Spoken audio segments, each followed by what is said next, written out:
कभी पबजी खेलता तो कभी यूट्यूब चलाता। एक दिन अर्पित और समीक्षा समीक्षा के मम्मी पापा से मिलने आते हैं और देखते हैं कि रोहित मोबाइल से हटने को तैयार ही नहीं है। अरे रोहित, तुम्हारी तो आईआईटी की परीक्षा है ना? तुम तैयारी नहीं कर रहे हो परीक्षा की? वो सब तो मोबाइल पर ही हो जाएगा। ये देखिए, ये है गूगल। इससे जो भी पूछो वो सब बता देता है। तो आखिर कागज क्यों बर्बाद करूं? अरे पर तुम इन प्रश्नों की तैयारी बिना लिखोगे कैसे? उसमें क्या है, ये देखिए नोटपैड, बिल्कुल कॉपी जैसा है, इसी पर कर लूंगा। हम जब तुम्हारी उम्र के थे तब हम दोस्त मिलकर प्रश्न हल किया करते थे। उससे हमारी हैंडराइटिंग की भी प्रैक्टिस हो जाती थी और समय का भी अंदाजा लग जाता था। और फिर साथ में हम एक दूसरे की मदद भी कर देते थे अगर कोई अटक जाए तो।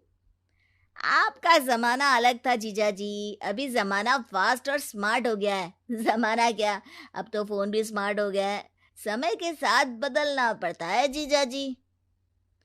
अब बस भी कीजिए आप, हर चीज को लेक्चर में बदल देते हैं। रोहित अच्छा कर लेता है परीक्षा में।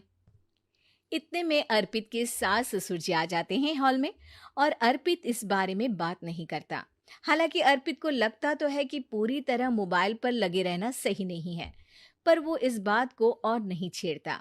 ऐसे ही 2 दिन निकल जाते हैं।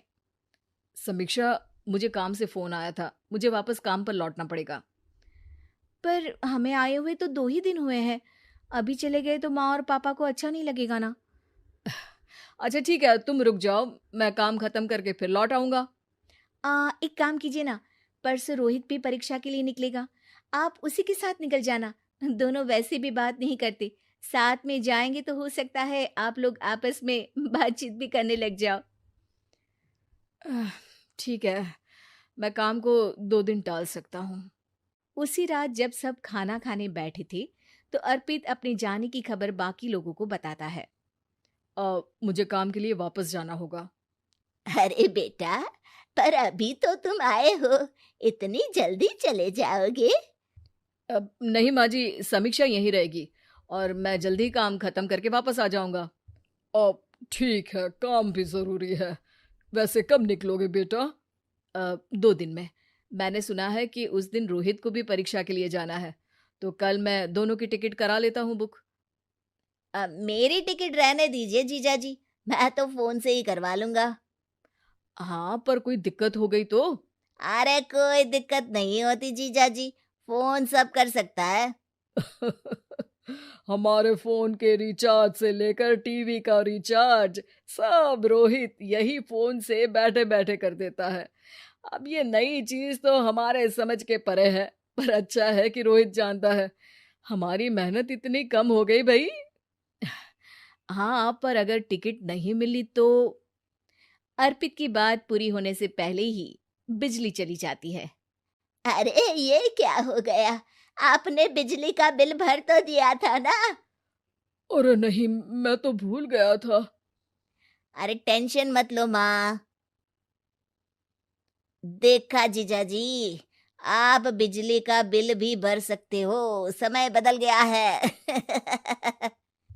एक बार फिर अर्पित इस बात पर बहस नहीं करता।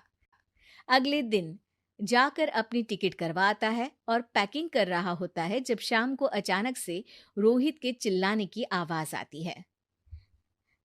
नहीं, प्लीज प्लीज हो जा, ऐसा मत कर यार, प्लीज हो जा। अरे क्या हो गया रोहित? दीदी, सर्वर हैंग हो गया, मेरे टिकट मेरी टिकट नहीं हो पाई दीदी। क्या मतलब टिकट नहीं हो पाई? इतने में वहां रोहित के मम्मी और पापा भी आ जाते हैं। अरे क्या हो गया? माँ, मेरा टिकट नहीं हो पाया, सर्वर डाउन हो गया। अरे पर तूने तो बोला था कि हो जाएगा।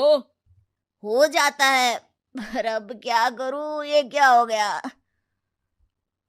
अब कल की तो कोई बस भी नहीं है, ना ही अब टिकट मिलेगी ट्रेन की कल के लिए। मुझे तो कोई रास्ता नहीं दिख रहा। अब फिर लगता है मेरा ये साल बर्बाद हो जाएगा। घर पर एकदम से दुख का माहौल छा जाता है और सब रोहित को डांटते हैं, पर इतने में अर्पित वहां आ जाता है। आप सब रोहित को क्यों डांट रहे हैं? आपने ही तो उसे बढ़ावा दिया था ना। लेकिन इसकी लापरवाही के कारण इसकी परीक्षा छूट जाएगी। इसने तो हमसे कहा था कि टिकट हो जाएंगे। हे भगवान, अब क्या होगा? चिंता करने की कोई बात नहीं है। मैंने एक एक्स्ट्रा टिकट करवा ली थी। मैं समझता हूँ कि मोबाइल हमारा ही काम आसान करने के लिए है, पर उस पर ही पूरी तरह से निर्भर होना तो गलत बात है ना। रोहित टिकट को